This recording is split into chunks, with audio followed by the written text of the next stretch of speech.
What's up guys, it's Reaver here, or Declan as you know. Now today we're going to be talking about custom paint jobs and basically with gel ball blasters, the do's and don'ts that I've seen so far, and yeah, just basically what you should do. And like honestly, any custom paint job is 110% what you want it to look like and how you want it to feel. Like people might say, oh, this looks terrible with like, you know, the fake blood splatter at the front and the weathered like silver etched look that I've done with some silver paint, and some people might love it, some people will hate it. I went for this style as being more of a zombie apocalypse kind of worn out shotgun. I've got tape on the handle where I've cut the actual stock off, and I will be doing a review on this Remington 870 tactical shotgun. It is more tactical now that it's missing the stock and the front. The reason I did take that stock off was I was using a tactical plate carrier, and to try and aim down or try and like side aim where you look down the side of where the sight would be, was just absolutely trash. You had to hip fire the whole time with it, and it was just really annoying. And it is a hopper feed. There's no shotgun out yet that isn't hopper feed. But custom paint job that I've done, I painted the orange pump action rail there. I painted the trigger. It is a bit worn out as well. This is the first gel blaster I've owned. I've put a shotgun like webbing to hold shells. That came with another similar model shotgun that just ejects shells. It's just a prop, and I decided just to glue it on here. I need to adhese this part down a little bit more. As you can see, it's like coming up, but that was just using like Tarzan glue in the middle, and then I was going to go with a hot glue gun around it.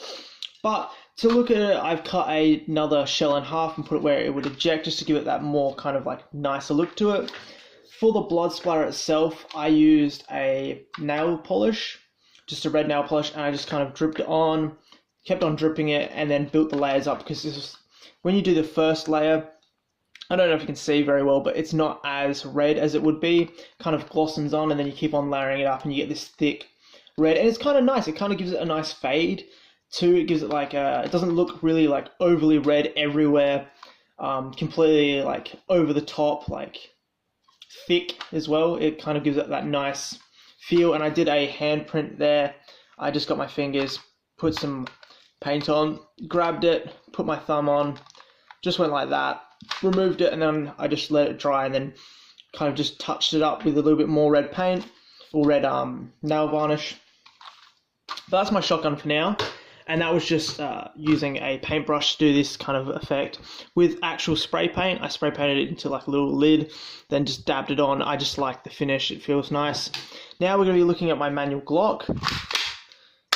It's got no gel balls in it, you can see, like it's completely unloaded.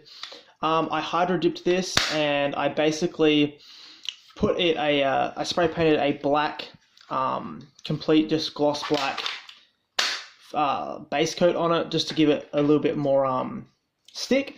And before I even did that, I actually sandpapered it, wiped it down with paper towel, made sure there was no like sandpaper or like dust on it. And then I did the base coat, let it dry for 2 days. I put a paintbrush in the barrel and stuck it into a box like that so it would dry down. It gets a little bit, the finish at the front isn't as amazing as you would think it would be. It's just a little bit rough, but considering I hydro dipped it and I had it drying like that, it's the best finish you can get without like suspending it in some kind of way that is like impossible for me to do. A lot of places say use oil-based spray paints. I use acrylic, and I don't really have an issue with it. I did tape over this, so when that looks down, I actually taped over that. I didn't want to paint that because I didn't want to run the risk of actually getting paint all through it. As you can see, if I pull back, I forgot to cover the tip here when I hydro dipped it. So when you pull back, you can see there is some paint there. All it takes is you just continually cocking it, like, and then eventually, you know, it will get back to normal. It will feel perfect and cock, ready, shoot, cock, ready, shoot, cock, ready, shoot, and it's fine. But I prefer hydro dipping over just doing that. If it's a small model that has no motor or electronics, you can just kind of like dip in and then like pull away. I did dip from the bottom, from the top first, so the slide went in first, and like that. And as you can see, it does look nice. I used a silver gloss or silver paint, red gloss, and black. The only advice I would have is go lenient on the black because it does overpower the two other colors. But I do like my red and black kind of swell. As you can see, it's very like nice. It does look really, really good. I'm really happy with the finish. I would hydro dip other blasters. I do have an AK-74U. I will show you a review on later. I have a P90. I have a KGS-15. I have a couple of blasters as well that I don't really use. I've got two competitive sets. I use this with the M4 Terminator Gen 3, and I have a Fire Sprint that goes with my AK-74U. And I have two competitive sets that are set up. One's extreme long range, and with my sidearm, this is my sidearm, I've done a red gloss spray paint for the body, stock, and suppressor. And then I just have the standard black Fire Sprint and AK-74U. But the only things you really got to watch out for is if you're going to take apart your gel blasters to completely redo the like hydro dip or spray paint, so you're being careful with it, just be careful because, you know, at the end of the day, you don't want to like mess up your blaster. Like I didn't take this one apart at all because there was no mechanical, like no mechanics, no wiring, no batteries I had to worry about. But I have seen people in the past go, oh, just hydro dipped it, forgot that there was the motor in it, what should I do? And you know, they try and leave it to dry out and stuff like that. You don't want to run the risk of it. I don't personally like taking apart gel blasters for any reason. Then I have to. If it's not working, I'll take it apart.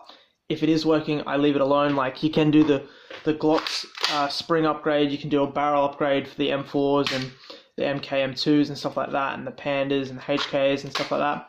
I don't do it. I don't like, I mean, you can get a little bit more efficiency out, but I've noticed my M4 and my AK to perfectly fine barrels. You know, I could take them out and change them to an alloy barrel, but I can't be stuffed. I'm not over the top. Like, I have two competitive sets and I'm happy with that. And I'm not going to go out of my way to take apart something that one could open up and like the motor itself just spring out everywhere. And there just isn't enough guides, and like I wish it came with like internals blueprints so you know how to put them back together, but they don't. You kind of have to buy a whole new gearbox if you really do mess up a gearbox by taking it apart. And the sellers aren't going to be like, oh yeah, we'll just send you a new one because you decided to take it apart. So guys, if you're going to paint them, at the end of the day, try hydro dipping on something you don't have to, doesn't have a motor. Like I might hydro dip my revolver. All I would do is seal off the end. I might even take that off, seal off that part there, the hopper feed, seal off that, and then just hydro dip it and see how it goes, because, you know, it's not a competitive blaster. I mean, it is a ton of fun, but I don't use it for competitive, so I wouldn't mind if it, like, got completely ruined or, you know, had a couple of issues. I wouldn't worry too much about, but that's what you see with your hydro dip. You know, you can mix your colors. Probably doesn't show up 100% well, but you can see like the black, silver, red, and it's kind of mixed into a nice fade. You can see the handles really trippy and stuff like that. But yeah, hydro dipping compared to just spray painting or brushing, I mean, it is cool. Try and mix it up with like nail polish and stuff like that, because it is a really, really strong adhesive. It really seals on nicely. Like this doesn't chip away. It doesn't like chip and flake off. Like if you have a nice quality nail varnish, use it. And yeah, guys, please don't forget to like and subscribe, show your friends, share it with the community. These are toys at the end of the day. They're similar to a Nerf gun. They're not airsoft. They're a toy. They fire gel balls. They're non-dangerous, they're non-lethal, and they're just a toy. I can't stress that enough. And I just want everyone to have fun and stay safe when you play with these. You know, use eye protection. And just remember, guys, it's a toy. Don't be silly with it. You know, they're good fun to use. Don't try and get yourself in trouble with them. Don't, you know, try and threaten people with them as a real gun, because they're not. And we don't want that kind of stuff in the community. We don't want people running around with gel blasters threatening people and they think it's a real gun. You can get into a lot of trouble. You could get injured and possibly shot by police. You never know with the way the world is right now. But guys, don't forget to just have fun, like and subscribe, and I'll catch you next time.